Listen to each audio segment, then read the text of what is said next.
Hello, Marshall. Hello, Alexandra. How are you? Very, very good. It's an honor and a privilege to be on with you. Thank you. And Marshall is, of course, expert on Nibiru flyby and has studied the topic at least since 1999, isn't it so? And you have very In good. 1999, actually, what happened? My first article was January of 2002, but in 1999, I started Yowza in December 1999, my website. And my first concern was global warming. And during the 90s, I had a travel business specializing in Russia. And I flew back and forth to Russia. I was there maybe a dozen times. And I typically would go over in December and come back in January because this is when I met with my operators. And I would fly Aeroflot because, to be honest, the Russian passenger jets have better, more comfortable coach sections. And you would go over the pole, so from San Francisco to Moscow. And what happened was, over a series of years, I watched the deterioration of the Arctic ice. Now, when I first saw it, which was in my first trip, and I think it was January of 2003. And it was just stunning, from horizon to horizon, this beautiful white snow. There were rocks, blue ice. It was the first time in my life I had ever seen blue ice. I grew up in the deserts of Arizona. And when I was a child, blue ice was you went to the convenience store at the corner and you'd get a cone full of crushed ice and pour blue syrup on it. And that was the blue ice I knew about. And I was just mesmerized and spent hours just looking out the window. And what I noticed over the years as I was conducting my business was that there was this steady deterioration. And finally, on my last trip over, well, I think it was 7 times that I did this circuit. And the last time, the Arctic looked like a smashed windshield of a wrecked car in a junkyard. And it was just a terrible thing to look at.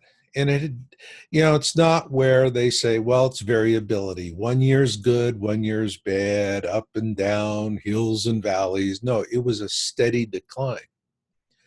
And I remember on that last trip looking at that. And, this is back when people who were environmentally concerned were mocked and ridiculed as tree huggers in this country. But I looked at that and I just said, I believe my lying eyes. Excuse me. I'm going to believe my lying eyes on this one. And I started researching it. And it was this path of discovery that brought us to Planet X, because we're trying to go, what's causing this? All right. And we're looking at it and saying, okay, if this is something that is happening on a bigger scale than Earth, then it would stand to reason that other planets with an atmosphere in our solar system would be showing similar signs of perturbation. When we started looking, we were really surprised. We saw it, everything, every object in our system that has an atmosphere is perturbed, even Pluto. And, most people know, like the big eye, the big red eye on Jupiter is going away. but there was also a wide range of other things where there were new radio frequency emissions, X-ray emissions. So there was a lot of stuff happening, and we were looking for what we call a smoking gun to say, all right, is our sun interacting with something else?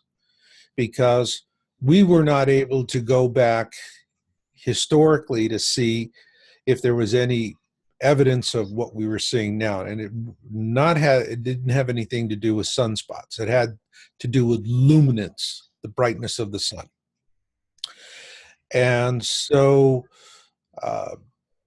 the luminance of the sun is increasing. It's increasing now, but it's increasing in a very fast pace. Sun is getting brighter. We have a much wider light. It's not as yellowish as when I was a kid. I could remember a yellow sun and a beautiful blue sky. Not anymore. And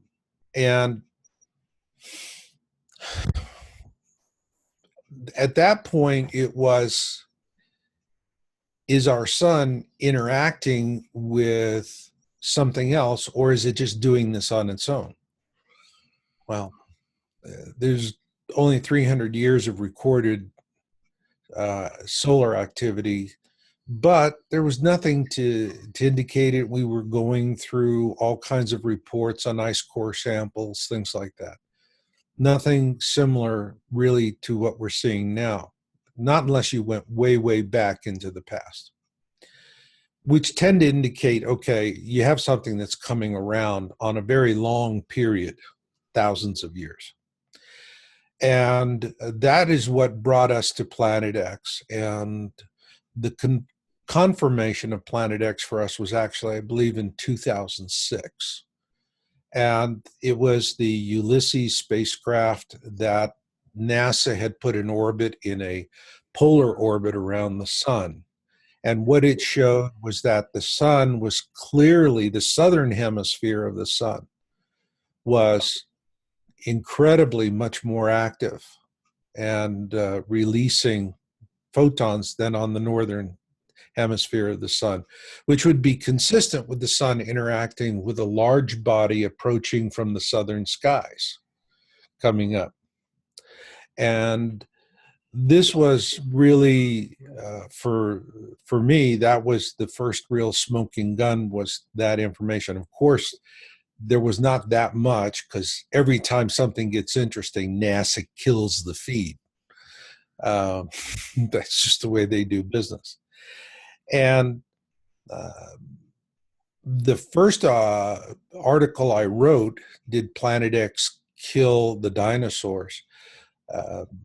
Was something it grew out of. I was going to do a television interview for PAX Television, and it was my second one. The first one was on asteroids, and I had done that. And a Dr. Brian Marsden of the Smithsonian Astrophysics Lab in Washington, D.C., he is the gentleman at that time. He was the gentleman that if you discovered something, he was the one who designated the name for it. And they came to me and they were asking me about the Chicxulub impact 65 million years ago on the dinosaurs, and to present an alternate theory. And around that same time, there were huge eruptions in India, the Deccan Traps. And we're talking about lava flows that were miles deep, miles. And so I did all that, and PAX put me on the air, and they chopped me up into little pieces so that I wound up saying on television that dinosaurs and human beings were alive for the benefit of Christian fundamentalists. And at the same time, it was just like, as a nightmare. But I published the work that I did because Dr. Marsden spent a lot of time helping me with this alternate theory. He was really interested in it. And that was my very first article on Planet X. And since then, I really have followed a science path. Briefly about myself, I got involved with this because of my business in Russia, but that was something I was also doing while I had a career in the computer industry. I lived in Silicon Valley, and so my contract client list include people like Sun Microsystems, AT&T, Hewlett-Packard, Lockheed Martin, all these major firms.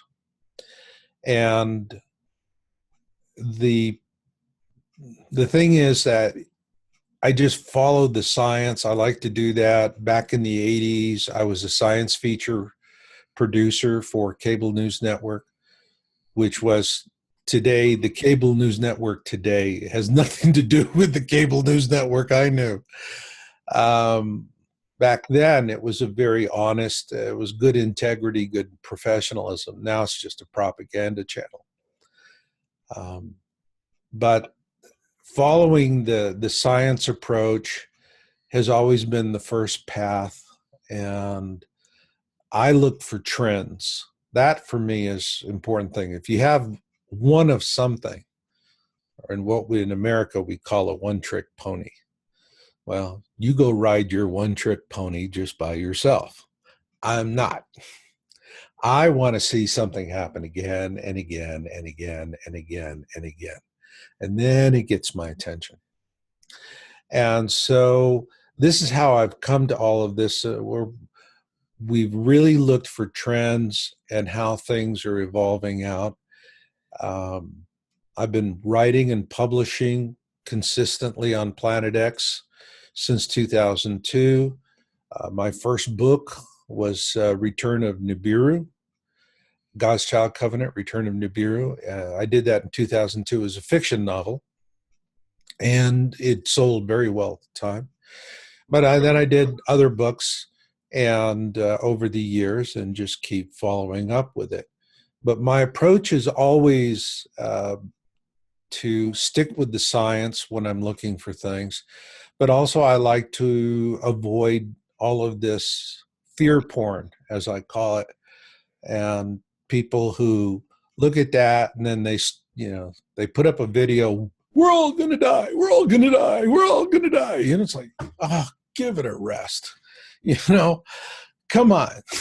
This is difficult enough as it is when you look at the science. So we don't need the theatrics. Just put a sock in it. And that just pretty much is me, my style, how I come to it. What I can tell you now is I have been posting observation videos, and it started back in 2013 there was a webcam on the Turrialba volcano in Costa Rica, and we were getting images back then. And Nibiru was a very little tiny thing, blue, and I was calling it blue bonnet at the time. But I've been tracking over the years. People have been sending me observation videos, and now what's happening is where I can remember a time when I would get 2 or 3 observation submissions a year. Okay. Now I get 2 or 3 a day. But also what's interesting for me is there's multiple objects. They are much, much larger. And what's really telling for me is the timing on it, because if you have an object that's behind the sun or just close to the sun, the only times you can observe it are very close to sunrise and sunset. It's a magic moment where the atmosphere is bringing down the light of the sun enough that you could see the other object. And going back in my videos over the years, you can see that.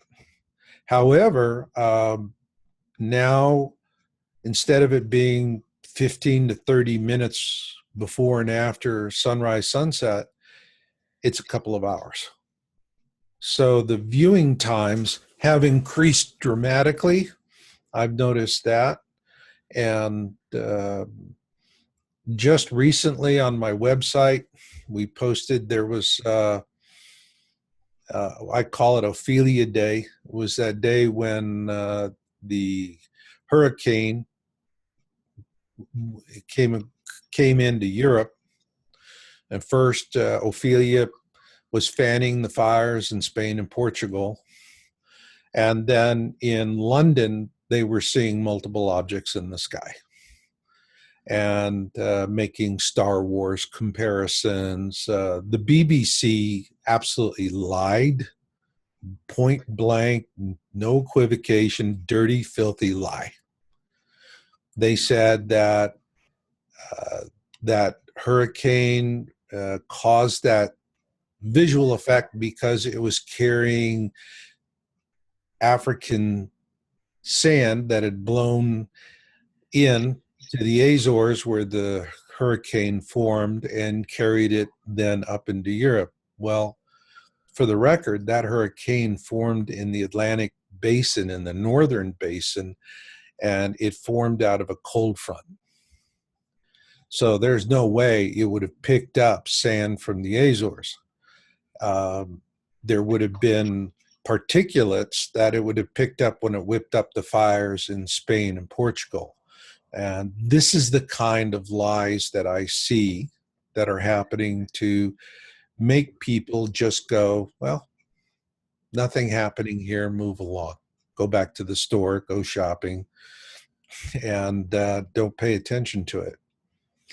So the big thing is denial. And that's really the big thing. It's a very powerful human emotion. People go normalcy bias, or they'll say cognitive dissonance. Do not confuse me with facts. I have already made up my mind. This is a very strong thing. And it's very easy for trolls, debunkers, disinformation operatives to get people sidetracked. They'll invent any kind of nonsensical explanation, and nobody vets it. In other words, all of the scrutiny is on whoever's making the observation report. And the people who are tearing it apart with nonsense and ridiculous idiocy, there's no scrutiny of them. What they say is just taken face value as, oh, that must be what it is, because what people really want is somebody to say, hey, move on, nothing to see here. And there's that huge passion. So that's going to change. And it's going to change in a big way. And for people who are in awareness, they need to be prepared for that, because they're going to be playing an important role. And that is, if you're in awareness and you know what's coming and you're not playing these fear porn, denial, debunker games, but you're just looking at it and it's honest, you understand it, you're probably being mocked, ridiculed, humiliated by friends and family. All right. This is a very difficult topic. You have to understand that this is, when you talk about Planet X, what you're doing is you are triggering within each and every one of us something that is ingrained in the racial memories of our species. That being, when big rocks show up in the sky, people start dying and it gets ugly. So if you start talking about Planet X, what you're doing is provoking a very deep human engram, a memory engram that's passed on from generation to generation. And that's really what happens. And that's the reason why people, you could go out and say, yeah, man, that's it. I am going to grow the best roses in the entire world. And that's it. You're just going to talk about growing roses. Your spouse will probably go, but live with it, right? with Planet X, your spouse is going to be threatening you with divorce if you don't stop studying Planet X. That's it. They got their, they keep their thumb right on the nuclear button. It was my case. I had a marriage of 19 years and it failed because of the work that I do. So denial is a very strong thing. But for those of you who are in awareness, your job is not to be a leader. Your job is to be a teacher, a mentor, and a comforter.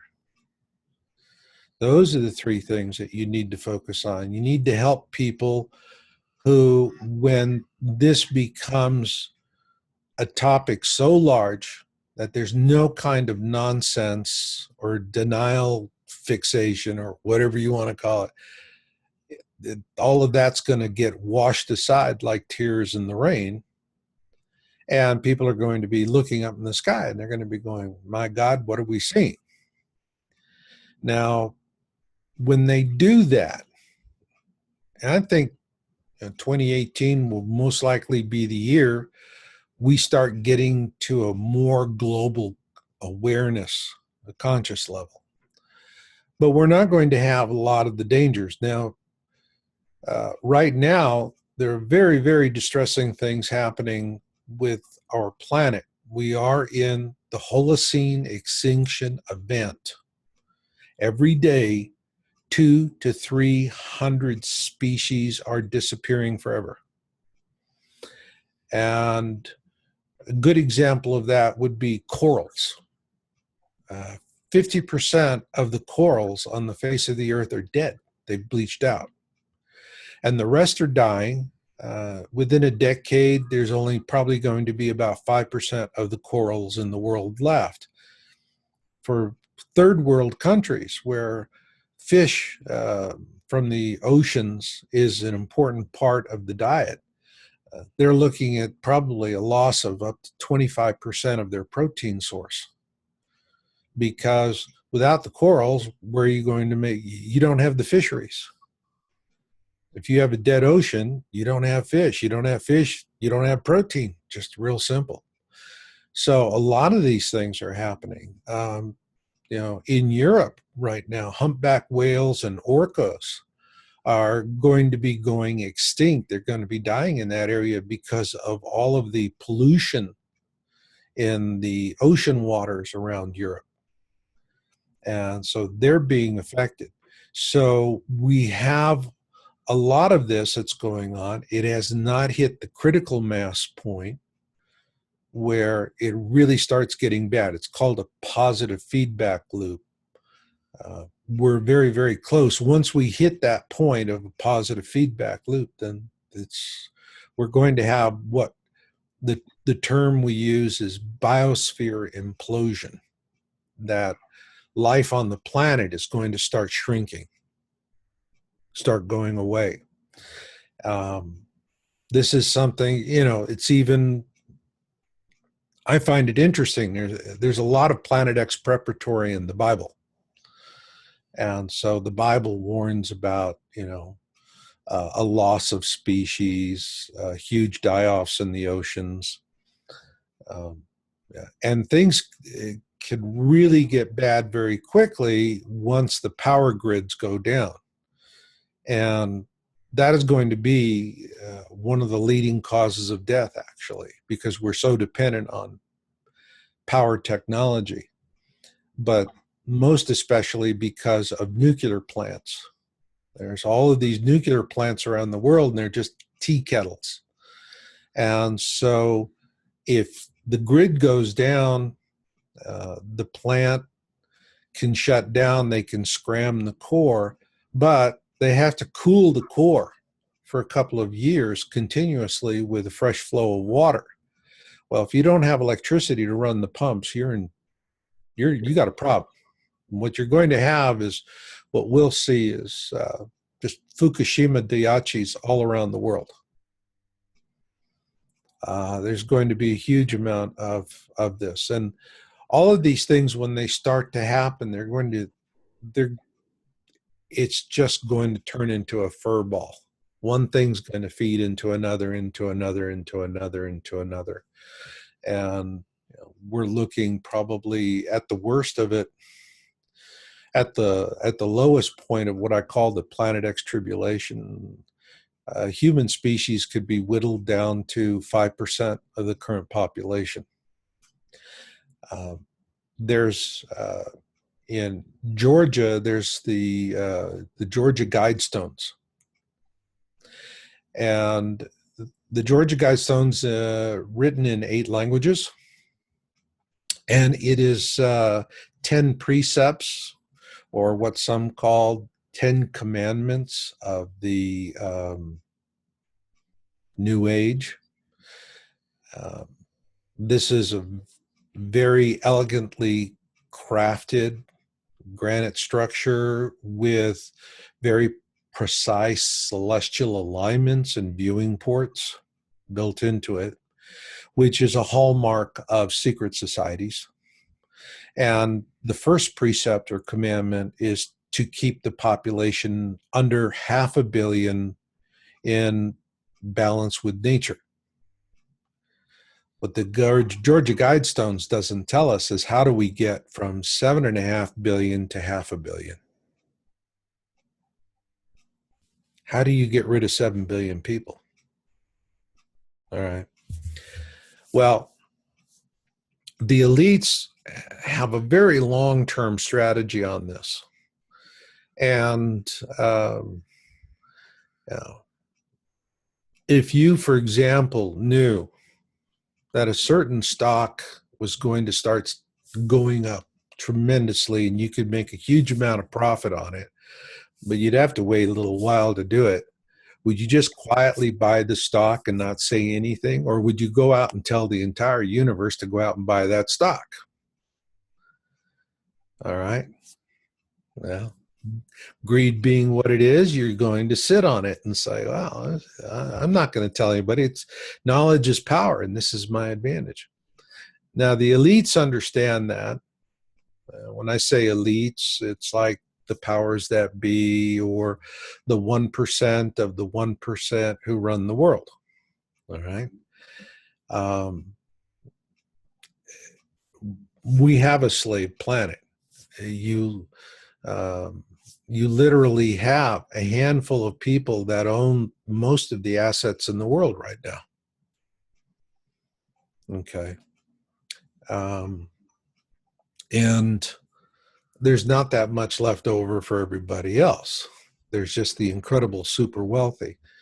Well, what they're really doing, they know what's coming. All right. And I'm going to share with you how they're doing this, how I see them doing this. Your listeners and viewers may go, well, I don't know about this and that, and they want to give them the benefit of the doubt. And we always do that. Decent people always want to be extra kind to sociopaths for some crazy reason. But they are taking a long-term view of this. For them, it's not survival of the species. It is about continuation of their power structure. They rule the planet and they want to continue ruling the planet. As for the rest of us, they don't see us any differently than we look at farm-raised fish that we buy in the store. Just grow them as you need them. I mean, human beings are pretty consistent. Just give us a big bottle of wine and some Viagra, we'll work wonders. Okay, we'll start making babies. So thin the herd, as they say, cut the numbers back. Makes it much more manageable for them. And they have deep bunker systems. They're 2 miles underground. They have an international network of it. One of the most elaborate bunker systems is Sweden. And interestingly enough, there's a few nations in Europe and elsewhere that have enough underground survival facilities for all of their native citizens. Other countries have a different approach. In America, they just bought a lot of guns, bullets, and coffins. And that's what our government's doing. So they're just planning on people dying. And we're going to have a tribulation period approximately a decade long. And the worst of it will be in the first 4 to 5 years. And towards the end of that phase is when the elites are going to come up from their bunkers. Once they know the worst of it is just about past, and they'll go to the survivors and they'll say, look, we have warehouses full of food, clothing, medicine, everything you need to get started, seeds. All you have to do is take the chip, sign the deal. Give us power over your life, and we'll share this with you. And for people who are desperate, struggling, a bad deal is better than no deal when you're, wondering how many days you got left. And of course, then a lot of people will make that deal thinking they can find a way to beat the devil and get out of the deal. And there won't be getting any out of the deal. And once they've done that, then they've locked in their control over the surface of the planet. And for me, what's really important is if people have self-sufficiency, knowledge, hope for the future, and they know they're not alone, they're not going to be as likely to take that bad deal. They're going to be more likely to say, no, we'll just go it on our own. Thanks. The elites are not going to be nice because you're not saying no to the carrot, you're saying no to the stick. And so if you're not going to take the carrot, there will be the stick, and these people are going to be punished for it. But if, again, enough of them to make a difference do this, the elites will lose. They will lose control of the world, and humanity will evolve into a more enlightened and spiritual path. And that, to me, is there's that it's a fork in the road. And interestingly enough, there's something called the Hopi prophecy rock. And if you look at that, that's what the Hopi prophecy rock says. We're going to come to a fork in the road. And if we go off in a new direction, then we're going to have a good future. And if we stay in the same direction, not going to be a good future. And if people do not make the change necessary when we come to that fork in the road, then we will condemn future generations to slavery for God knows how many centuries. It'll be that bad. But on the other hand, if we go the other way, we have a Star Trek future. We have a fantastic future. We're going to go to the stars. We're going to meet other races. We'll be invited as friends. We're not going to show up like Anunnaki stormtroopers to burn, kill, pillage, and steal. All right. But we're going to be welcomed as space brothers and sisters, if you will. And so that is, to me, the real crux of the issue with Planet X. And for that reason, on one end of it, you could say, well, Planet X is death and dying. Absolutely. But if you look at that, let's take some duality here and look at the flip side of that coin. What Planet X brings is a big reset button, like Control-Alt-Delete on your computer. Your computer just is so hopelessly, this is with Windows, it just gets messed up so much. The only way to fix it is just to reboot the computer. All right. Well, I see Planet X as a Control-Alt-Delete for human posterity.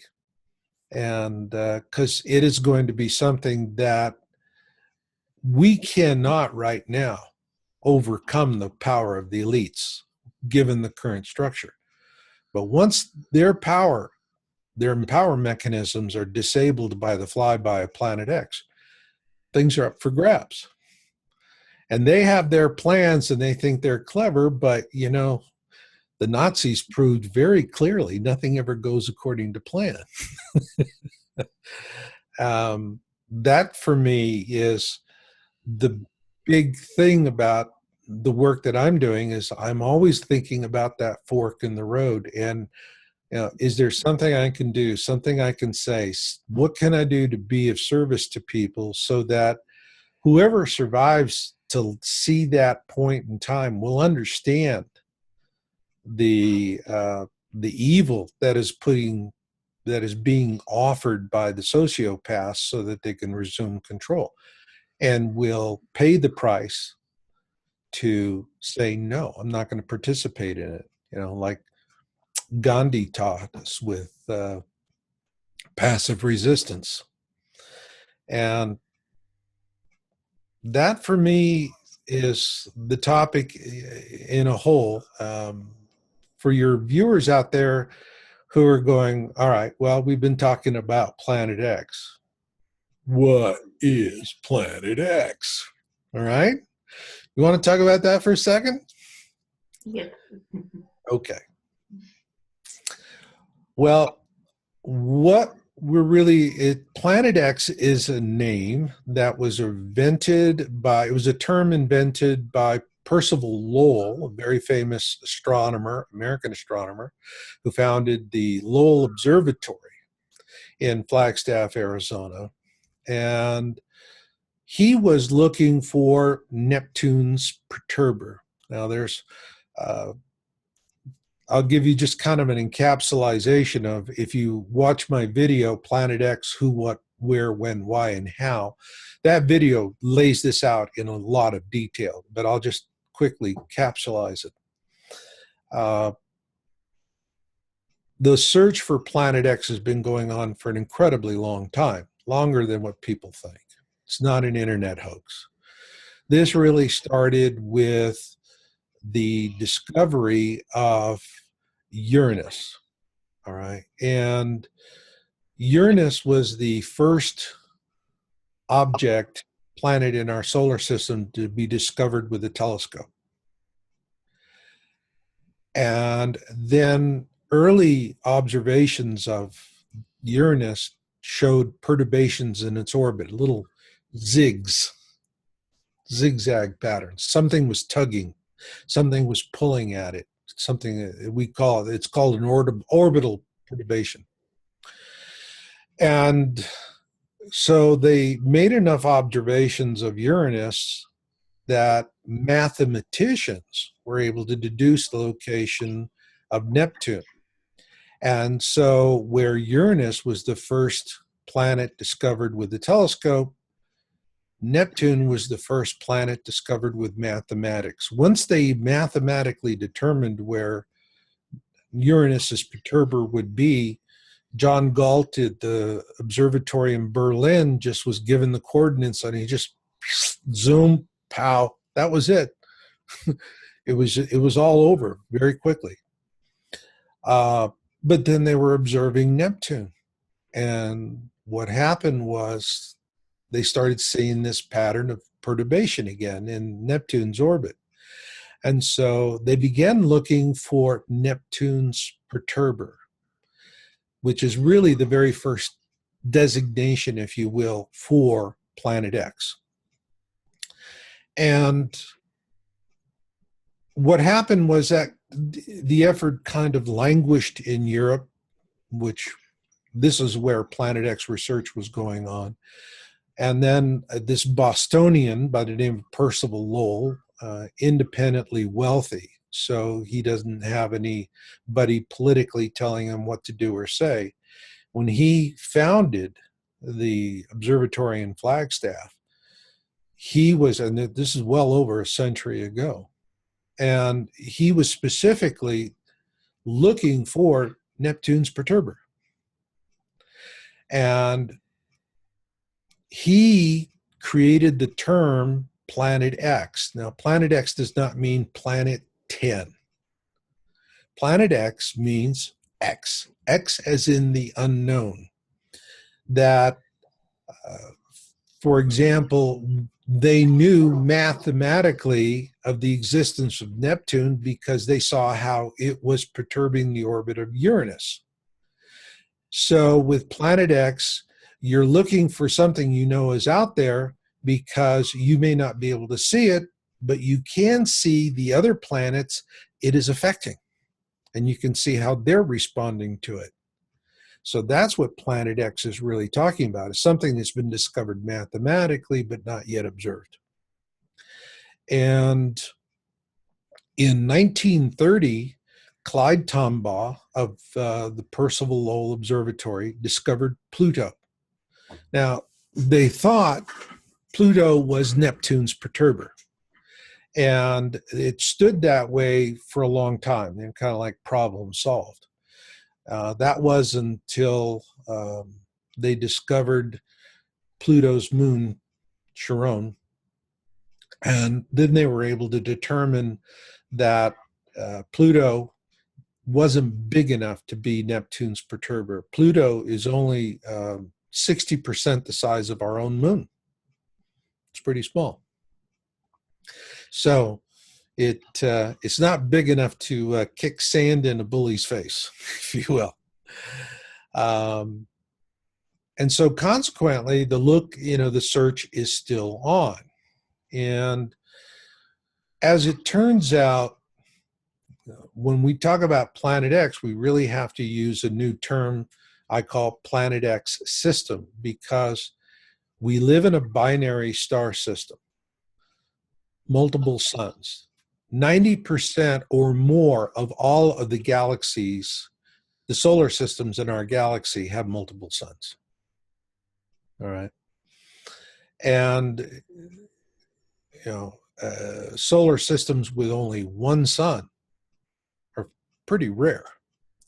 And, and then there's the question of how many of them will actually have planets in orbit around them. So we have a binary star system, our sun, and a smaller twin. The smaller twin, back when I was in high school in the 60s, this was called Nemesis theory. It was incredibly popular. This is where I first learned about all of this, was in high school science. And the fact that we could be in a binary star system was an exciting thing. You go back and you read articles from Time Magazine, Washington Post, and so forth. The reporting was very clear. It was very fascinating, and there was a very healthy, open discussion about everything. There was an astronomer in Washington, D.C., the U.S. Naval Observatory in Washington. He wrote a brilliant white paper on it, had a telescope. His name was Harrington, had a telescope made, sent to a United States observatory in New Zealand for a sky survey. The films were sent to NASA. NASA immediately buried all the films so no one would ever see what they saw. And shortly after that, Harrington died in what many believe was an assassination, because he had contracted a very aggressive form of cancer that was known to be used by intelligence agencies for targeted killings. Now, the reason why he was murdered, as many believe, is, and I follow with that as well, was that there's a gentleman by the name of Zecharia Sitchin who wrote The 12th Planet, and he did translations of the ancient Sumerian texts, which talks about an object that's in a 3,600-year orbit.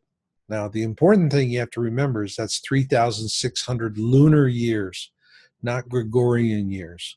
When you do it in lunar years, the math works out perfectly. When you do it with the Gregorian calendar, it's all over the map. So Sitchin did a documentary for television called Are We Alone? And he actually interviewed Harrington in his office at the United States Naval Observatory, and he was showing a diagram of the orbital projection for this. And I knew that he had crossed the line. He went a bridge too far when Sitchin asked him about the possibility of life on this planet, and he said it was possible. There are things that astronomers, if they talk about it, they die. One is the presence of extraterrestrials. Two is our solar system is a binary solar system, multiple suns. And three is that there is a possibility of sentient life on another object in orbit around our sun. Those are three things that if astronomers talk about it, that's it. They lose their jobs, their lives are destroyed. Now, people kind of, oh, gee, I don't know about that. When was the last time, I will ask your viewers, you were flying on a commercial airliner and you heard the pilot say, if you will look out the left side of the aircraft, you will see a UFO that has been following us for 200 miles. Pilots are not going to say that because they know that if they report a UFO, it's welcome to the exciting world of fast food. They're making hamburgers at McDonald's. They're not flying airplanes anymore. So people's incomes, livelihoods, that's how all the suppression and is happening. Now, is there historical evidence of Planet X? In folklore, obviously. It's interesting that the ancient Egyptians and the Hebrews both used the same term. They call it the destroyer. The ancient Celts called it the frightener. In other places, it was called Hercolibus. That's what the Atlanteans called it. The red dragon is what the Chinese called it. Red planet. So it has had many different names because it is appearing in the folklore of cultures that, not like the internet today where everything goes through Google. Those in the old days when what somebody was doing on the other side of the world, you didn't even know they were on the other side of the world. All right. And what we really have, when we look at this is here's Nemesis, which is this sister companion star to our own sun. And Nemesis is the name that was given to it by astronomers back when, when I was in high school and many gray hairs ago. And there was a lot of excitement about the possibility. Now, it's a brown dwarf. And a brown dwarf is a very small, very dark star, very difficult to see it until it's close in. The very first person who actually started talking about Planet X and being in orbit around a dark star was Carlos Muñoz Ferrada, okay, a Chilean astronomer. And he announced the existence of Hercolibus. That was the name used by the ancient Atlanteans for Planet X. He first announced that in 1940. All right. So you have professional astronomers that are talking about it, but they are suppressed. If they're lucky, they get enough notoriety, they're not assassinated. But it is a third rail topic, all right? As they say, jump down into the subway and hit that third rail. Woo! That'll spark your day. And Nemesis, a brown dwarf star, Nemesis, is probably about twice the size of Jupiter. In fact, there are some people that even think Jupiter should be designated as this type of star, not a planet, because Jupiter actually gives off more radiation than it receives from the sun. All right. But a brown dwarf is going to be larger. And it's kind of interesting. There was a movie, 2010, with Roy Schneider, came out many years ago. And it had this, what happens if Jupiter were to turn into a smaller second star? And Nemesis, as a brown dwarf, it's an object in space with enough mass to ignite, like our sun ignited. All right. The difference is it doesn't have enough mass to keep that nuclear furnace going. So it's more like, think about when you're grilling or barbecuing out in the backyard, and you get your charcoal white hot, and then that's when you put the meat on, because after that it's just going to bank off. It's just going to be cooling and cooling and cooling and cooling, and that's the perfect way to control the meat that you're barbecuing. Well, what's happening with a brown dwarf star is it's banking off like the coals in your barbecue, except billions of years. It's just not one day. And Nemesis, because it ignited and couldn't keep its furnace going, it is surrounded by a large, thick cloud of iron oxide dust. All right. And it has its own planets and moons. Now, in my book, Surviving the Planet X Tribulation, I talk about the three major planets. There are minor planets in the Planet X system in orbit around Nemesis, but I talk about three, which are Helion. It's the innermost, and it's a large, bright, gaseous planet. Then there is a rocky planet, second out from that, Arbota.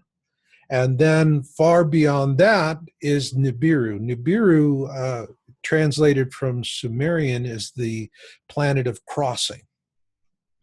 And so it's the one that comes closest to us in that system. The orbit of that system is inside the orbit of Jupiter, between Jupiter and Mars. So it comes in, arcs up above the sun and goes back down, but it's inside the orbit of Jupiter. Whereas Nibiru is far enough out that it passes between us and Venus.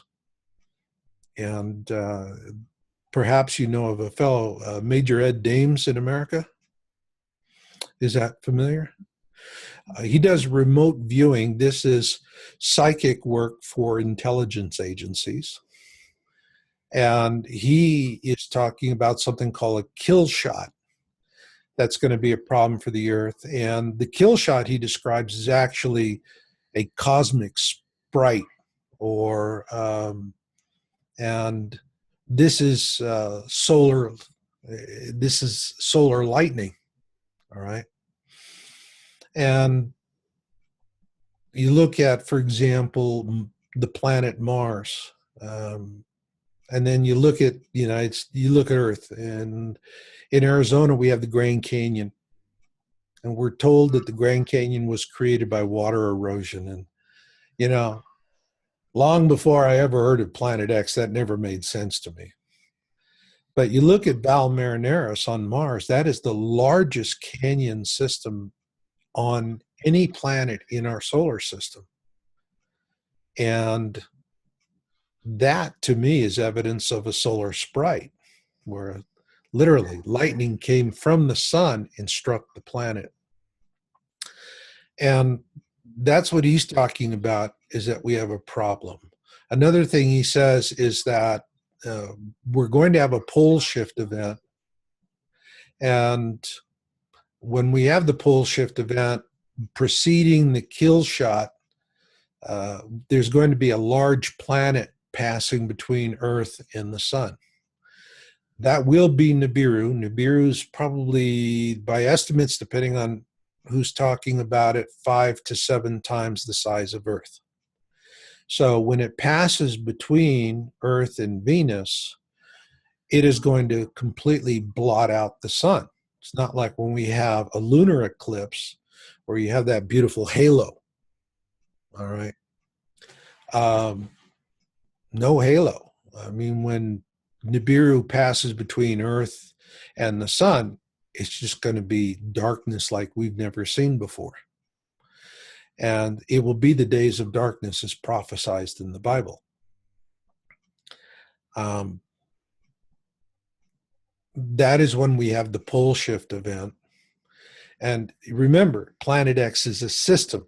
So let's talk about the celestial alignments. There was a gentleman by the name of Bob Dean who called it in 2008. And to me, Bob is just one of the heroes of Planet X. He's an amazing man. And he's well advanced in his 80s right now. And but his work is stellar. And what he said is when the Planet X system is moving to its southern leg, where it's going back down way below the sun, it's going to be on our side of the sun when it crosses the plane of our solar system. Imagine the equator of the sun and going out to the 12 signs of the zodiac, the constellations. And it's going to be between Jupiter and Mars at the ecliptic, but then it's going to have its other planets, Arbota, Helion, Nibiru. So you're going to have 4 objects in space that are exerting tidal gravitational forces on the Earth. And tidal gravitational forces are very powerful. A lot of people think the sun is the greatest source of gravity in terms of what affects our planet, but it's not. It's our moon. If our moon disappeared tomorrow, just boom, some alien showed up and zapped it with a secret ray gun and the moon disappears. Well, what happens to us? Well, the entire surface of our planet would collapse 18 inches. This is an extinction level event. And it's interesting when you look at literature like H.G. Wells, all right, that H.G. Wells was talking about damage to the moon causing problems for the Earth, the reduction in tidal gravitational forces. So you're going to have 4 objects in space exerting greater gravitational lock, if you will, on our planet, much greater than the moon, many, many times that of the moon. So we are going counterclockwise around the sun, but the Planet X system orbits like a comet, and it is going to be going clockwise. So we're like ships passing in the night. Well, as our ships pass in the night, the tidal gravitational forces are what I call lithosphere lock. And it's actually, no, excuse me, that was a term I remember years ago, a British coal miner, I think he invented that term, lithosphere lock. It's very good. Lithosphere is the outer shell of the planet. And it grabs onto that, and then it is going to affect us in multiple ways. And in my book, Surviving the Planet X Tribulation, I showed this step by step. But briefly, the spin of the Earth is going to slow to a stop, and then the Earth is going to then reverse its spin going the opposite direction, which means after the pole shift, we're going to see the sun rising not in the east, but in the west. Now, at that time, this is when, if you are on the surface of the planet, you're going to die. Structures on the surface, everything on the surface is just going to be tore up. We're going to lose the magnetosphere that protects us. We're going to have hypervelocity winds, tsunamis, all kinds of events that are happening. It'll be really awful for people that are along shorelines. Most of the population of humanity lives within 50 kilometers of a shoreline.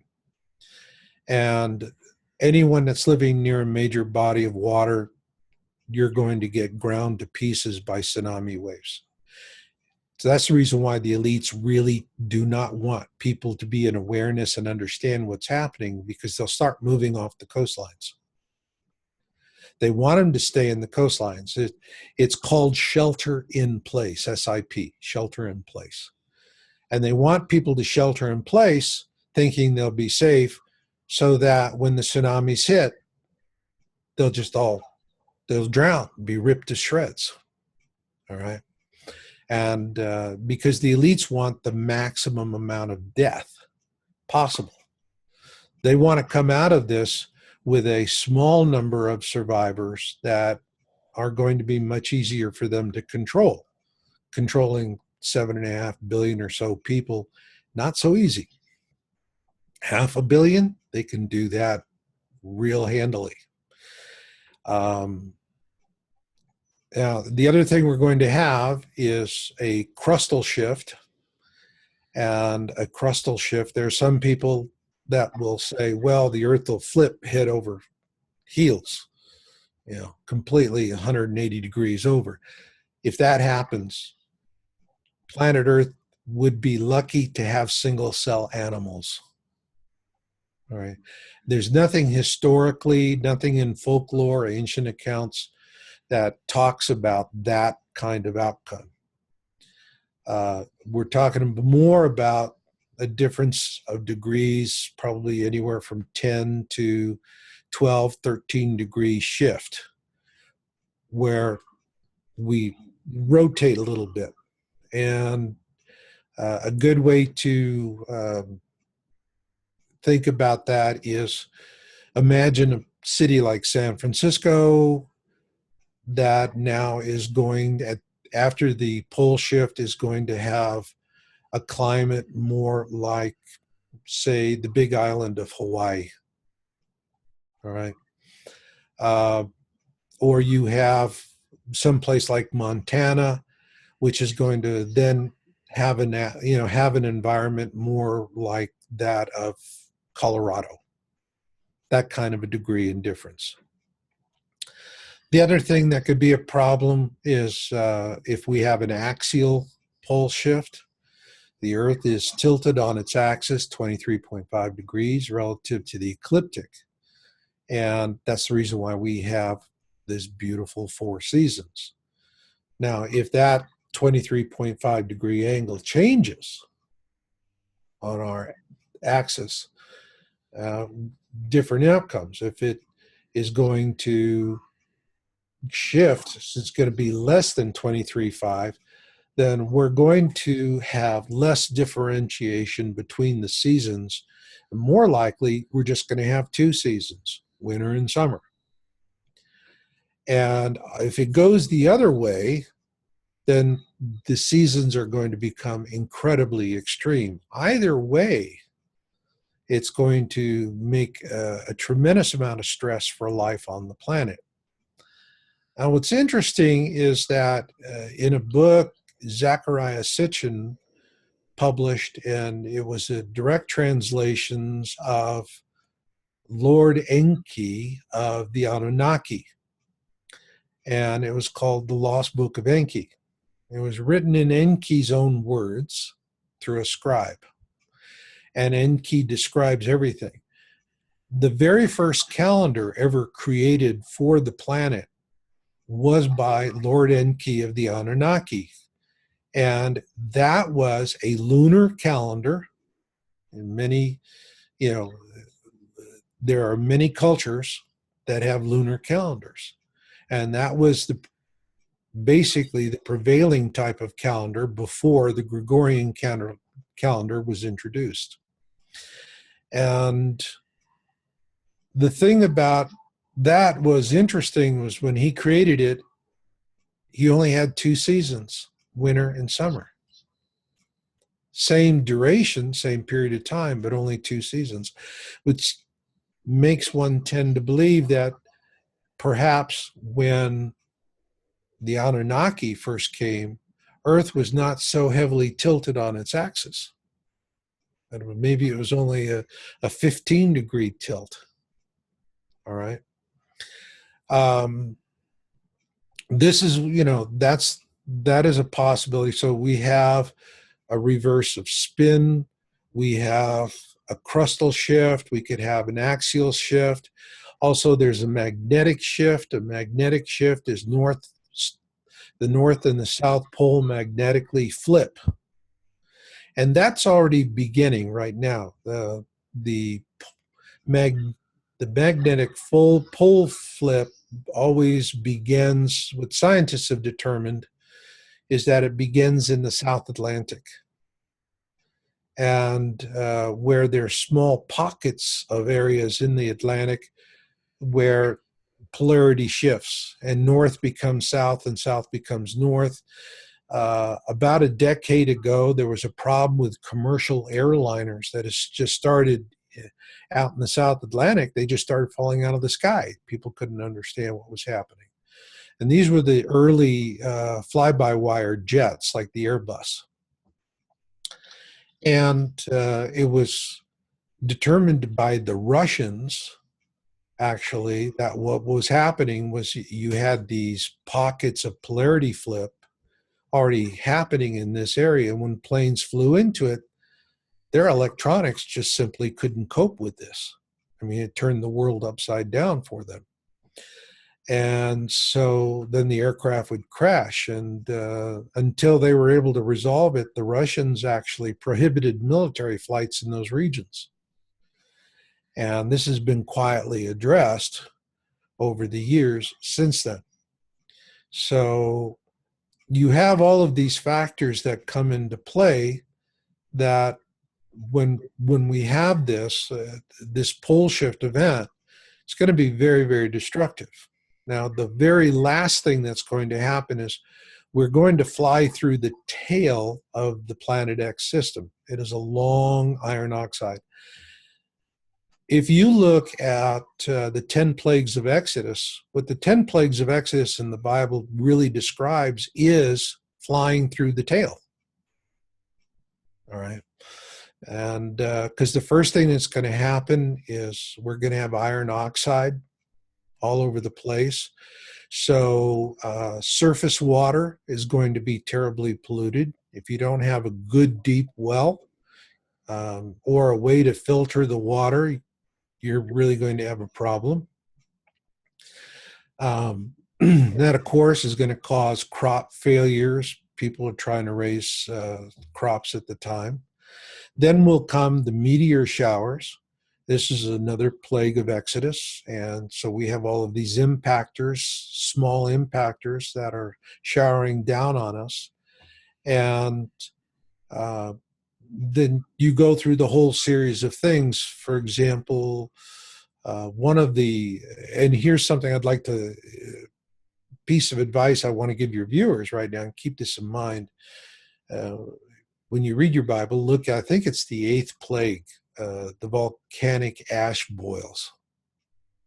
I think the Hebrew term for it was shikin. And this is definitely going to happen. We've already got massive amounts of volcanism and seismicity. And when you have all these volcanoes popping off all around the world, especially with supervolcanoes, you're going to have volcanic ash in the sky everywhere. And volcanic ash is like, it's like, just imagine that your body is bathed by little shards of broken glass getting into the pores of your skin. And so what will happen is this is going to start causing people to develop manifest boils.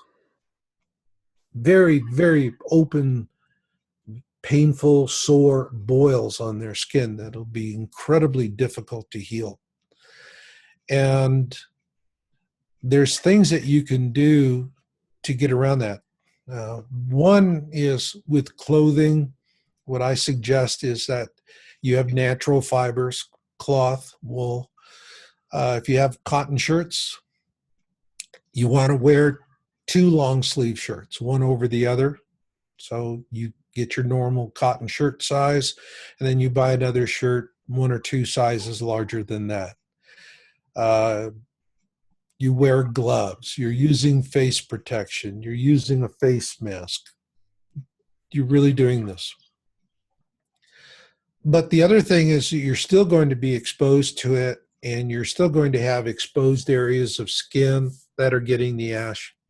So you want to be able to wash that off. Water is going to be at a premium. So most people, if you have a 1 gallon sponge bath, that's going to be as good as it gets.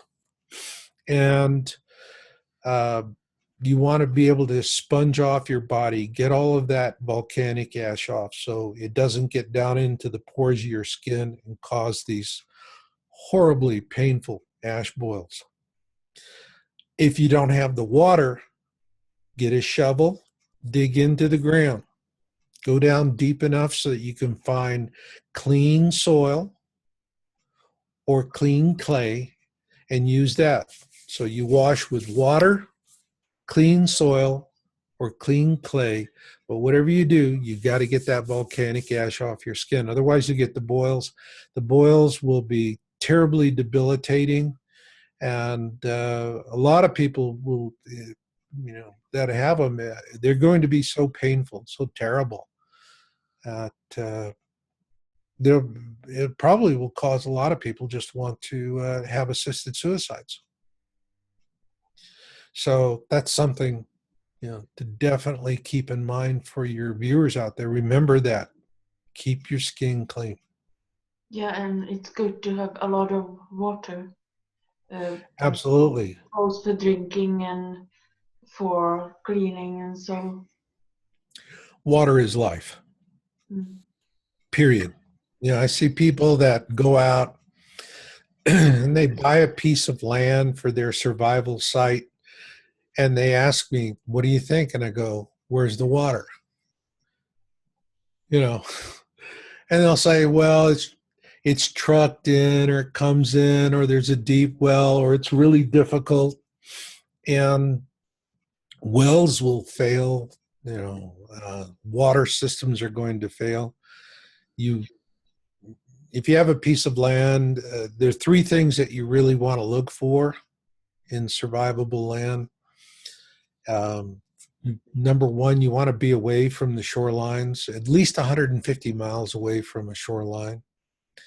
I prefer elevations of about 3,000 feet and higher, 2,000 to 3,000 feet, but not over 5,000 feet. You'll have to convert that in meters. And the reason why is once you're over 5,000 feet, it's high altitude farming, which you can do.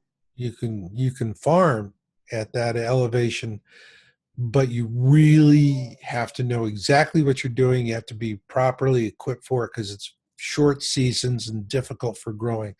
So typically, if you're looking for like 3,000, 4,000 feet, you're going to be above the threats, but you're going to be below the elevation of high altitude farming, so that you're going to be able to, once things settle down, start planting crops and making life.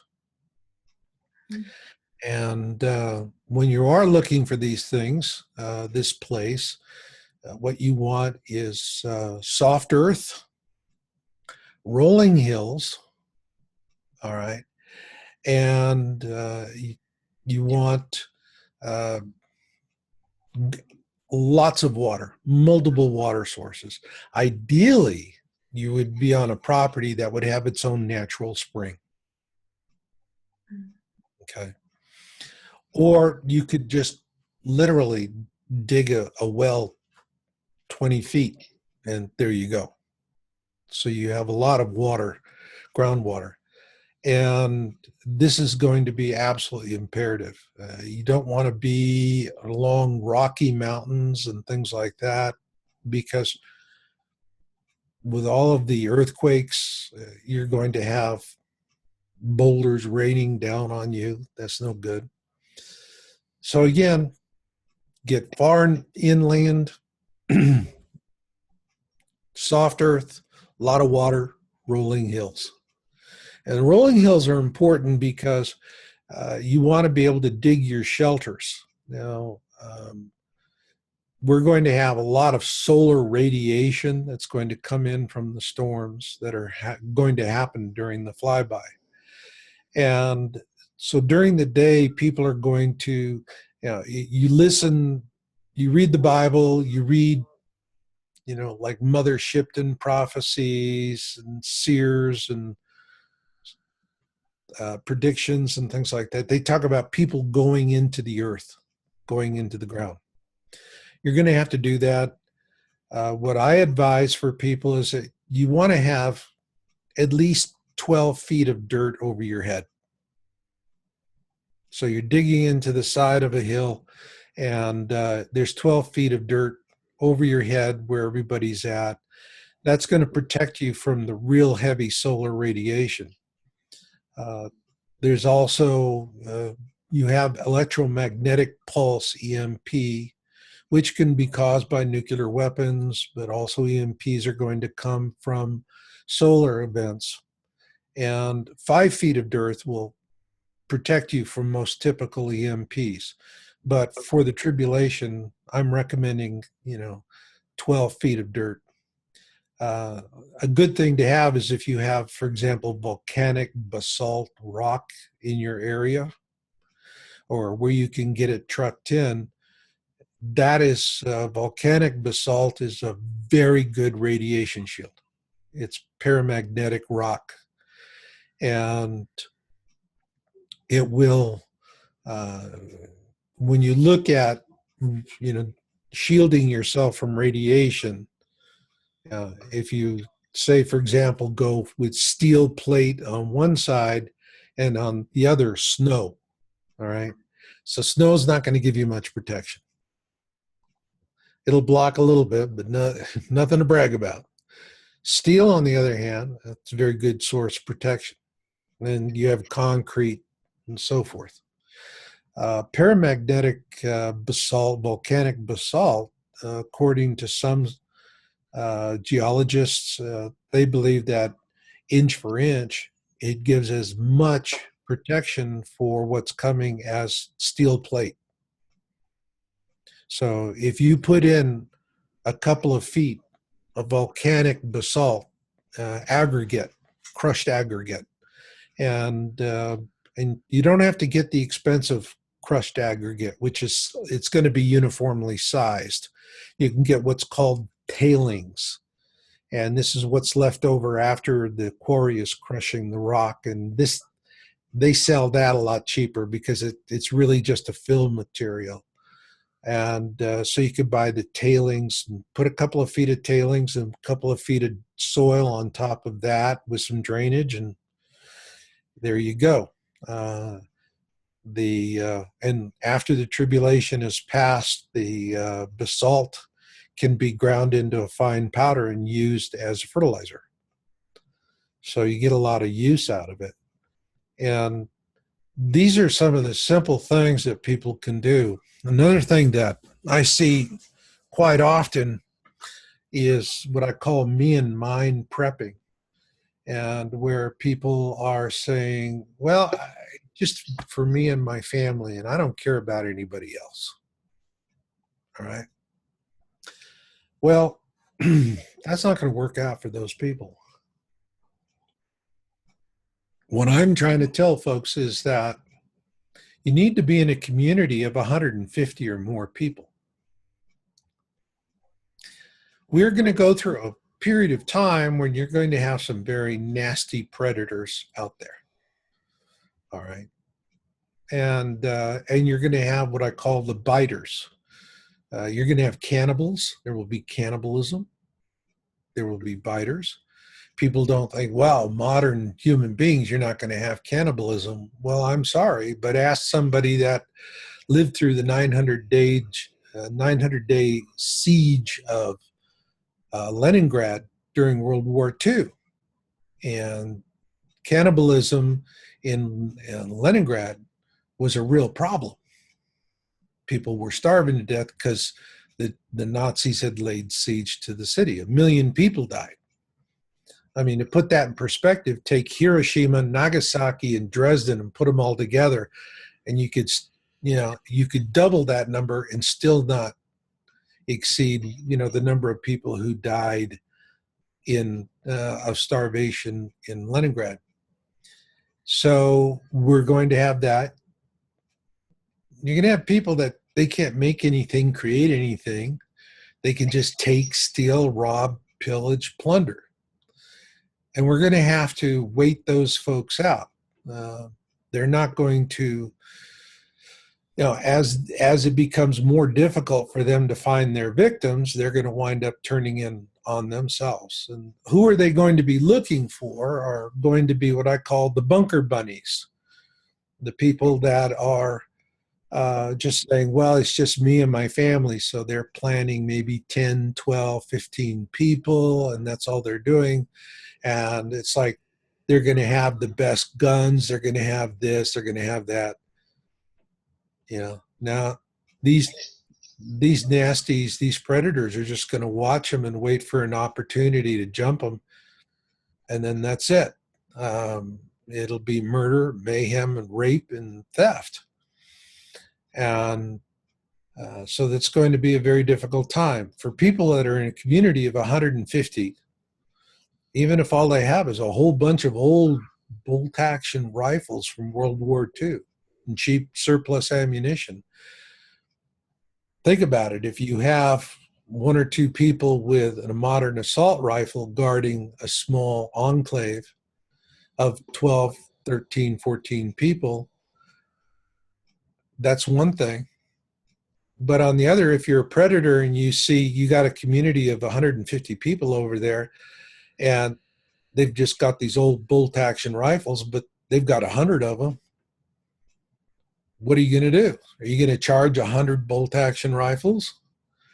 Or are you going to wait to sneak up on some people that, have more modern weapons, snipe them, take them out, then go in and do whatever you want? So the predators are going to feed off of the me and mine.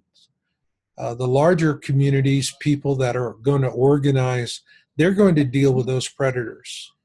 They will have members in their communities that come from the military, SWAT teams.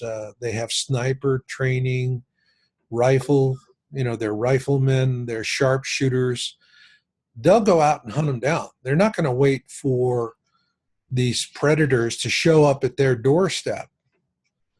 They'll be actually getting teams of people working out into the field to create an extremely wide perimeter. And the predators are going to know, you go into that valley, boom, you're just going to die. Bullet's going to come out of nowhere, and your head's going to explode, and that's the end of you. And you'll never find who did it. And so they'll make themselves very, very hard targets. That's the point of it. There's nothing absolute. You just make yourself a hard target. If someone wants to attack you, it's going to be so horrifically costly in terms of resources and blood. You just don't, there's no point. Don't bother. Your likelihood of success is going to be pretty small.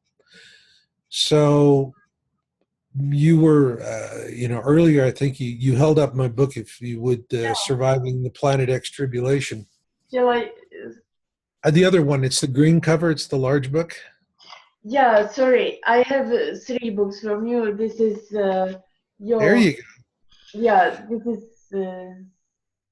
And if you read the back of the book, it actually gives the strategy. What I'm saying for people, for those in awareness, and for those that are in awareness, the strategy is really simple. You need to start working with faith-based organizations locally in your area. Small independent churches are what you're really looking for.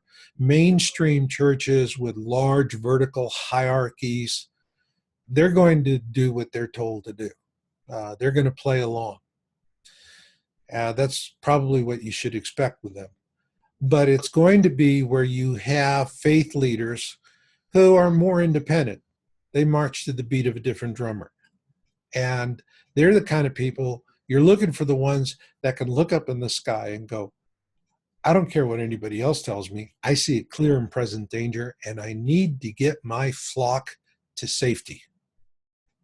All right. And churches, for people who have very little resources, faith-based organizations, churches, and so forth, are going to be the most capable response, more than business. That's because faith-based organizations have three big advantages. Number one advantage is you have an established chain of command, leadership. Now, does that mean churches are not political? Oh, tell me what is not political, okay? But there's going to be someone who leads, and there's going to be someone who's supporting them, and people are with that. And so they have an established chain of leadership. And this is really important, Alexandra, because what I notice with small survival groups that form, and they're not spirit-based, they're not spiritual, is that they're very good at bullets, beans, and bunkers. And once they've got their bullets, beans, and bunkers, and they're just sitting there going, okay, when's the disaster going to happen? You know, when's the big day going to happen? It's not happening, not happening. And they'll get into political divides as different members of that organization try and take control. Once that group splinters, comes apart, then that's it. You know, they're no longer an effective survival group, and they go to the wind. Whereas with churches, you already have an established hierarchy, and people accept it, and they're happy with it, or at least they're working with it. The second thing is that a church has emergency logistics that are unique. Now, a church can spend 30 years trying to raise money to build a library. But if there's a natural disaster, within a period of just 3 days, they're ready to go out and start helping people get on their feet again. All right. So they're out there, you know, helping victims, running soup kitchens, doing this kind of stuff. Churches just can be amazing at the way that they mobilize for emergency response. Then the third thing is diversity of skill set. You go to pray with other people, you're all there for the experience of praying together, all right? But you come from different walks of life. The person next to you could be a doctor, and the other one could be a sanitation engineer. The one in front of you could be a bookkeeper who happens to be fascinated with amateur radio and has a full ham station and talks around the world. All right.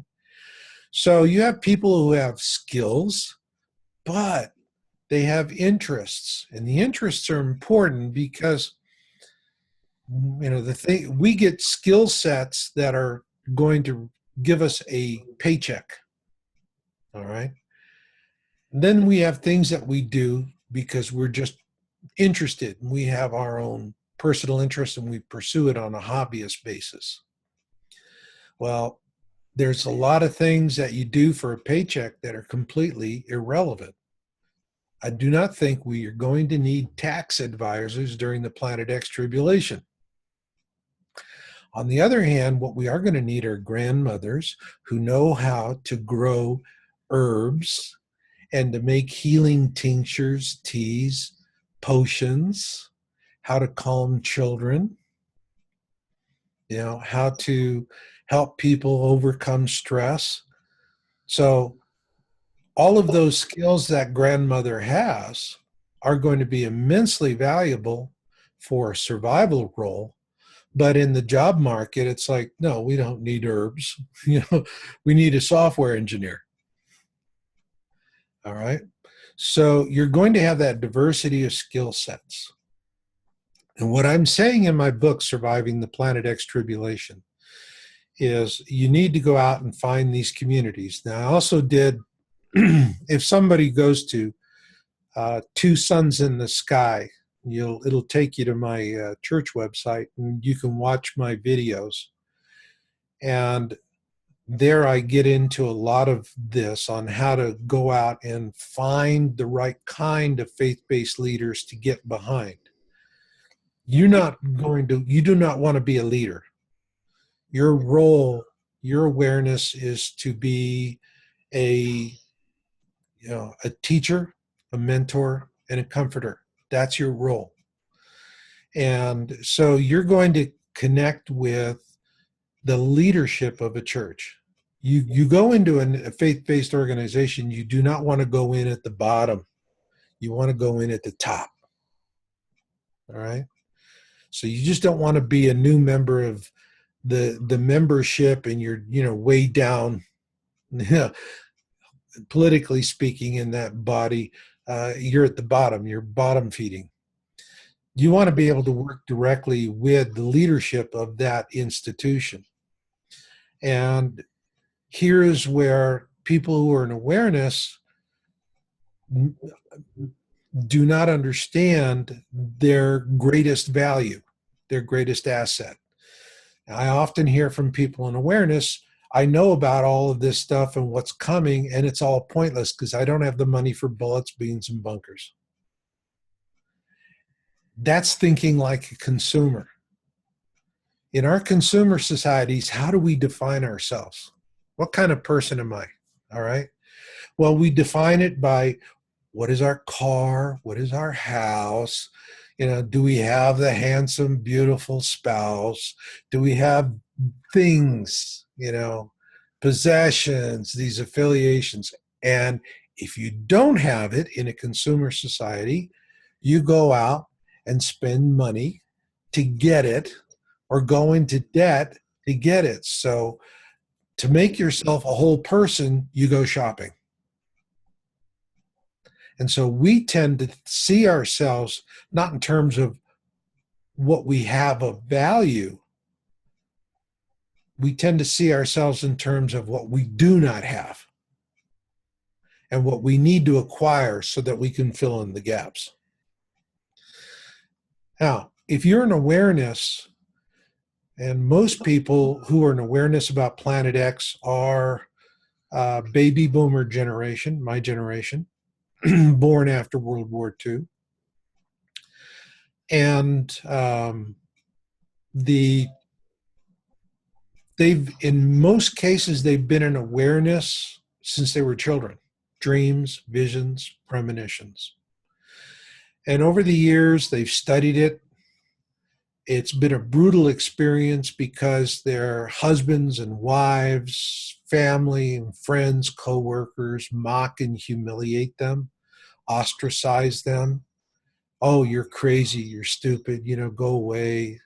And so they become isolated. And all they would really like to do is just share the hard information that they're coming across in their own personal research with others if they want to listen to it. And they want to share the information as an act of love. And what they get in return is horrific abuse. But it toughens them up. And so they've had years to work their way through the process of first coming to grips with everything that's going to happen, and then the consequences and how that's going to roll out. Well, what we have now is a lot of people, folks in awareness are a fraction of 1% of the population of the planet. But if you are in awareness, your number one benefit you're going to have is your countenance, your face. Now imagine a leader of a faith-based organization, and people are looking on the news, and they've gone out in the street, and everyone's pointing up at the sky going, you ever seen anything like that? No. Oh, well, let's go watch CNN and see what they say. And then they're going to get the big lie, which will be, it's just an interesting light show. Don't worry, it'll fly by. When you hear it's just going to be an interesting light show, that's your last chance to plan and prepare. That's it. That's your last window of opportunity, period. Because they're going to assure you nothing big is going to happen, but big will happen. All right. And people are going to be unsettled and they're going to be uncertain. And then you're going to have the same talking heads come on and going, well, our projection models didn't show all of this because we're in undiscovered territory and and we have updated our projection model, and we're happy to tell you that this is as bad as it's going to get. When you hear it's as bad as it's going to get, that's going to let you know that dying time is near. And then if you're not prepared, you're not ready for what happens by then your chances of surviving are going to be infinitesimally small. People who have been in awareness for a long time in their lives, what I tell them is, the last thing you want to do when people really wake up to the fact they've been set up to fail is to go, well, I told you so, or I've known about this, or I've been following it. Because people are going to be angry, they're going to be emotional and irrational. And you could say, I've known about this, I've been trying to tell you, nobody would listen to me. And then all of a sudden, you're going to have somebody step out of the crowd who has a PhD, point a finger at you and say, this is happening because you manifested it. You wanted it to happen. You thought about it. You made it happen through your mental manifestation. All we have to do is kill you to kill your manifestation, and this will all go away.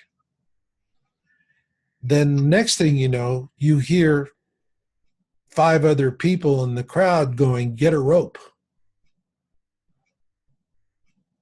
And then next thing you know, you're dangling from a tree and you're choking to death on that rope. Okay. Now, that sounds absolutely crazy, ludicrous, and insane. But that's exactly the way it's going to work.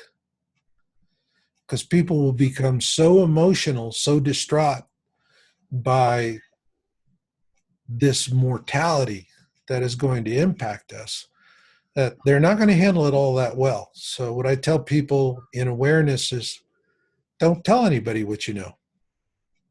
Be very circumspect. Only share it where you need to. So now let's go back to that faith-based organization. So there's a preacher, a minister, a rabbi, all right, someone who's running it. What you're going to do is you're going to walk up, get to know that person, and you're going to,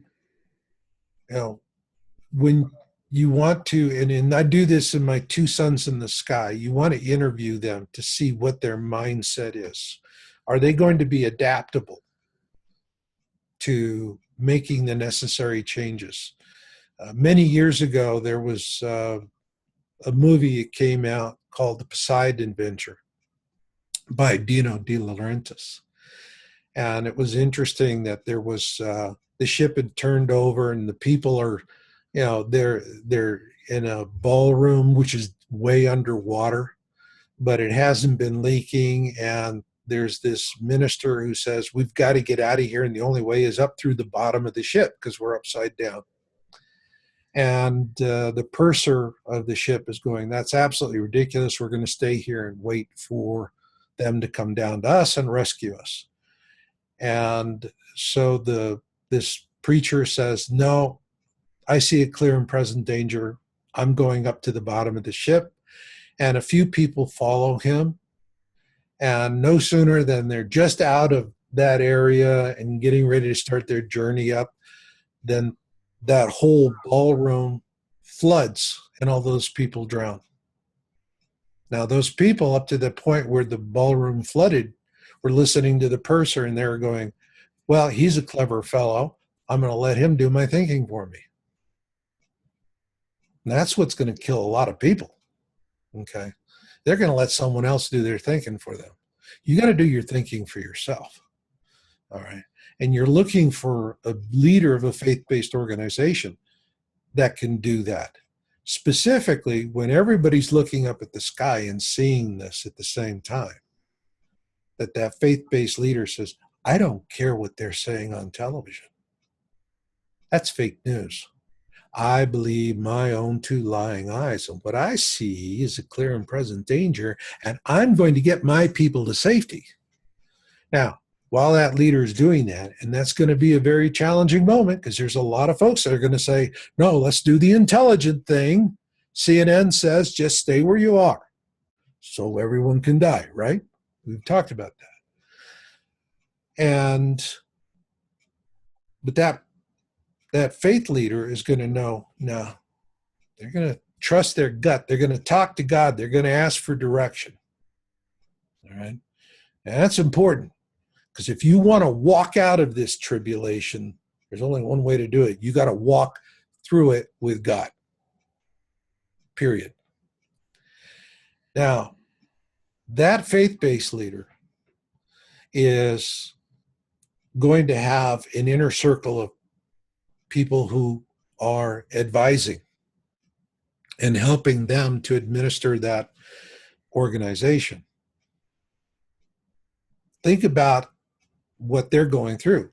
All of a sudden, this compression of awareness where life as we know it is going to end, and for many of us, life is just going to end, period.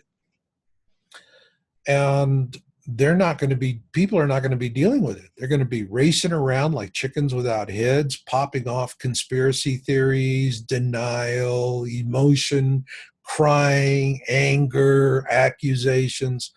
All kinds of human foibles are going to come in because it's just going to be so much grief and shock. But you've been in awareness, and you've been going for decades through the abuse of your friends and your families and coworkers, and the isolation, the mockery, the humiliation. Yet you've persisted in your studies, and now you've been there, done that. You're unshakable. All right. If having a spouse, a husband or a wife, threaten you every day with divorce if you don't stop your Planet X research isn't enough to harden you, what is? And that's when you are going to present yourself to that leader. And I wrote that book, Surviving the Planet X Tribulation, specifically just for that moment, so that you could have 2 copies of the book, one for yourself with all your little Post-it notes and everything, but the other one is a clean copy. You hand that clean copy to the faith-based leader, and you say, you need a plan for what is coming. This book offers you a plan. If you have any questions, I am at your service. Please do not hesitate to call upon me. And when you do that, your countenance is calm. You're not happy about circumstances, but your countenance, your appearance, your body language is going to be, you're situated. And that's going to be a very important moment, because there's going to be an interesting juxtaposition between you and everybody else, or most everyone else in the leadership of that organization. They're going to be running around like chickens without a head. You're going to be calm. Think about a hurricane. You have the eye wall of the hurricane. You get caught in that, it's going to tear you to shreds. But once you're inside the eye of the hurricane, it's calm, bright, sunny, peaceful, and nice. So you become the eye of the storm for that faith-based leader. Whoever that person is they know they don't have the time to read a book that's thick, okay? There's a lot of knowledge there. But they know you've read it. and that's when you start to mentor. And you start helping that leader. Now, most of the people in awareness, grandparents, they have extended families. So where does that leave your extended family? Well, for a lot of them, it's very, very sad. Grandparents who are in awareness break my heart, because in most cases their children are deniers, and these grandparents want to tell their grandchildren, explain to them things so that they can see what's coming. But their children say, Mom, Dad, you're great, love you, wonderful. You talk about this Planet X nonsense to my kids, I'll cut you off. You'll never see them again. This is what happens all the time. And more often than not, for many years, I used to do relocation consulting. I would help people find different places to go to and help them work through their own personal issues. I quit doing it because I kept getting too many of these grandparents in awareness who are in this threatened situation, and they're emotionally they were just distraught. And for myself, it just was like helping them through this emoting, all of this crying, all of this anguish, because they felt impotent. Because what's really, what are their choices? Think about it. You're a grandparent. Your children probably living along a coastline in a city like Los Angeles, for example, which is definitely ground zero. You're going to die. You're going to die badly there. And, your kids are saying, I'm going to cut you out of your grandkids. You're never going to be able to talk to them again if you don't stop doing this. So at that point, you can either move on with your life and try and forget that you have a family, you have progeny. That's a little tough to do. For some people, not so tough. Or you say, I'm going to move to Los Angeles or wherever my children and grandchildren are, so that when they are dying, I can be there to comfort them and to help them to understand why they're dying, so that they don't get lost and follow the light and make it to heaven. Or I can move close to them, and when certain events happen that tell me we're very close to these things starting to pop off, then I will kidnap my grandchildren and take them to a place of safety so that I can save them and sacrifice my children. Bad idea. But those are the choices that they have. That's the anguish that they feel. All right. This is the kind of pain that goes on for people who have to deal, who are in awareness, dealing with those who are in denial, who will do anything, say anything, make any kind of threat, destroy any kind of relationship, not to actually look at the information. All right. That's a real problem. So you're going to have that kind of effect going on, even when everyone's looking up in the sky and seeing something, but at the same time, talking heads on the fake news media are saying it's an interesting light show, don't worry about it, it won't hit the Earth, which will be a statement of fact. Planet X will not hit the Earth. Anybody that tells you is a mindless idiot. But if you're able to help, then the next step is you now become part of the leadership of that faith-based organization, because you bring a calm understanding. You can help a leader work through the process of making decisions so that whatever they do, they're going to have the best possible chance of survival for everyone in their community. And you're going to become valuable in that respect. And so that's when you say,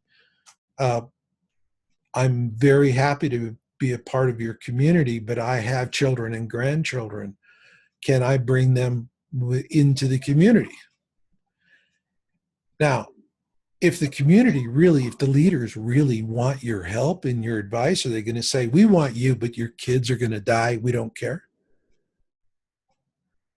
All right. I mean, there's no point in it. So yeah, they'll let you bring in your family. And if they don't, I mean, you did not do your due diligence properly to find the right people to offer your services to. And it's as simple as that.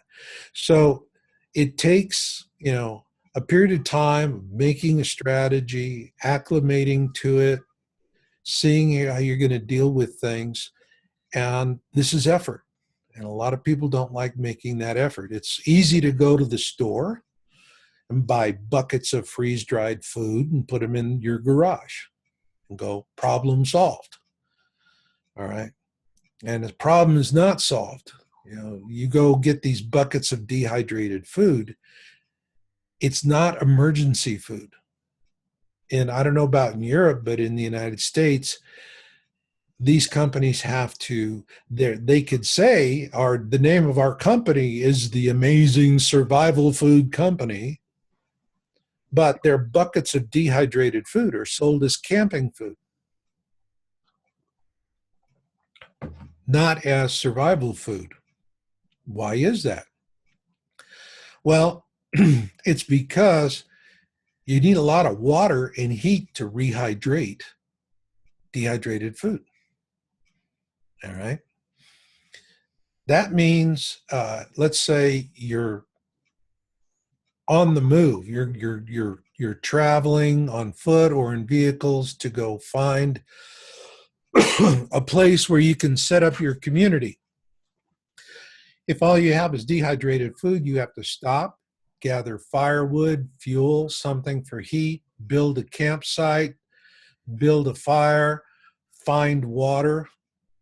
And essentially it'll be 1 canteen of water per person, just so you can have enough water to dehydrate or rehydrate the food.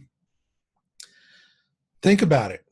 You've probably lost 3-4 hours out of the day in trying to make dehydrated food edible.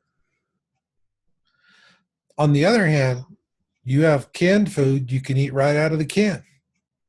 Chili, vegetables, beans, corn, whatever it is. People don't realize it's very inexpensive to buy a can of green beans, for example. Well, you eat the beans, you're going to get the nutrition value of the beans, but you're going to have about a half a cup of water in that can or more. So you eat the beans and you drink the water, you have hydration, you have nutrition, and you could do it while you're walking along the path. So this consumer solution of freeze-dried food, folks just aren't thinking it through. They're not taking a long view of what's happening. So with the books that I'm writing, what I do in my research in my life, because I do this 7 days a week, is the things I think about right now are the kind of things that people will be thinking about a few years after the tribulation has begun. I'm already into the future. I'm thinking in the future. People aren't there. And, it's like other technologies, in the 1950s, the steamship, the United States, was launched. It was the fastest ocean liner in the world. Still, to this day, nothing was ever faster. It could go as much as 50 miles an hour on the open water. And for about 14 years, it was the queen of the sea. Everybody wanted to go on the United States back and forth to Europe. Well, then all of a sudden, along comes the Boeing 707. And that was it. That was the end of these ships that were designed for fast passage in the Atlantic. Now we just have cruise ships, which are only about capable of about 1/3 of the speed, and certainly not as maneuverable. And they had to shift to it. So you have a sudden change that brings things about, and there were a lot of people that really got caught open. Their futures, their financial futures were vested in steamships, and they just didn't see the Boeing 707s and international flight like we have today. They didn't see that coming, and so they lost their fortunes. But the ones who saw it coming shifted gear, sold out from the old technology into the new technology, and they made a killing. Same difference. So you have to have that ability to look at what's coming in the future and to prepare for it. Here's where I see people who have money do much, much better job than most folks. Most folks, they just don't. They get caught up with fear porn, emotional stuff, because it's like ghost stories. You sit around a campfire, eat a marshmallow, tell a ghost story. Everybody goes, "Woo!" And then you go to bed and it's all over. No, it's not gonna. That's not the way it's going to work. But then there are people who have money and they understand risk, and they hedge on the risk. So they're not looking for a smoking gun. Most people look for a smoking gun, because if they're going to actually do something constructive about planning and preparation, it takes time, money, resources, effort. And for people who are just trying to get by from day to day, that is a huge demand that they don't want to deal with. So anything that they can think or do or say not to make that effort, they'll run to that, like water going the path of least resistance. I see a lot of people in awareness who spend hours every day on YouTube looking at some of the most ridiculous videos. I mean, there's nowadays on YouTube, I'm sorry, but there's just a lot of crap.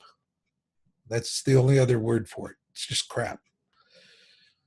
Somebody goes, look, there's an FAA webcam and it has a smudge on a cloud. That's Planet X. No, excuse me. Sometimes a smudge on a cloud is just a smudge on a cloud, okay? But people will spend their time on that instead of really thinking it through and what they're going to do and how they deal with it. So there we go. I've been rattling on. No, we were talking about, we were planning to talk about the content of the book that I... yes. Yeah. And what it is about, it's a very little book compared to the other books, like your Surviving Planet X Tribulation. It's over 400 pages, and then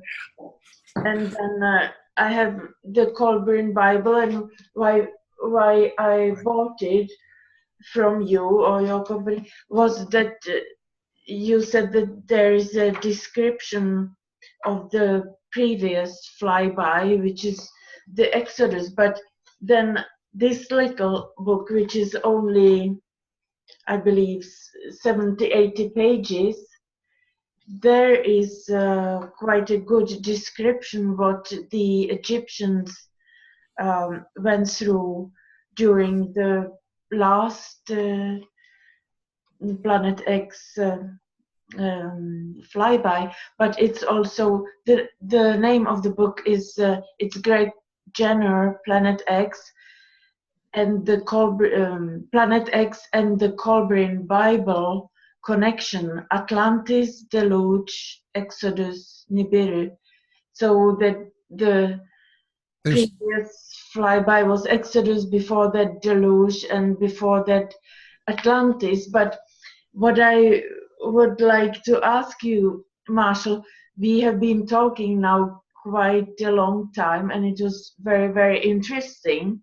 And but you were so kind that you said maybe that we could have another. Um, No, you know, let's take a little break, 10, 15 minutes, and we'll come back and we'll do another segment on the Colburn and the Planet X connection. or would it be possible to do it maybe in the beginning of next week, so that I could prepare also the 10 questions? Uh, it was a book that I was preparing, and it was also very down to earth, like what happened when, like what do you believe will happen, and how could we handle it, so that I could also prepare maybe you, so we could have a discussion very down to earth. How much water do you need to have, or what do you believe that with the fires, how could we handle it, because we believe that the trail will have small stones which are very hot also, Mm-hmm. so that we could we do, so that, do you think that you would have time like Monday, Tuesday, or something like that? Next Tuesday, same time, perfect. Oh, it would be perfect. So we can say that. So I put uh, this session on the internet tomorrow, and then we are planning on Tuesday that we could have like very down to earth talk, and maybe if people want to ask something specific, so that they could write it in the comments now, so I could ask you, or I could send to you before next session, that people would like to know this or that. Is it possible that we can do so, so that we could talk like more about this Planet X, this little, the content, and especially the it's the pages 40 from 49, where it's so quite well described what happened when the Egyptians saw this on the sky, and what followed then. And so, Sure. Absolutely. okay, thank you. So we say on Tuesday. Tuesday the 5th, 9 o'clock my time. Same Perfect, as we did today. perfect. Thank you very much, Marshall. This was very interesting, I must say. So I believe many people will look at it. So, Well, I've enjoyed being on. I hope the information is helpful, Alexandra. thank you so much. Bye bye. Bye-bye.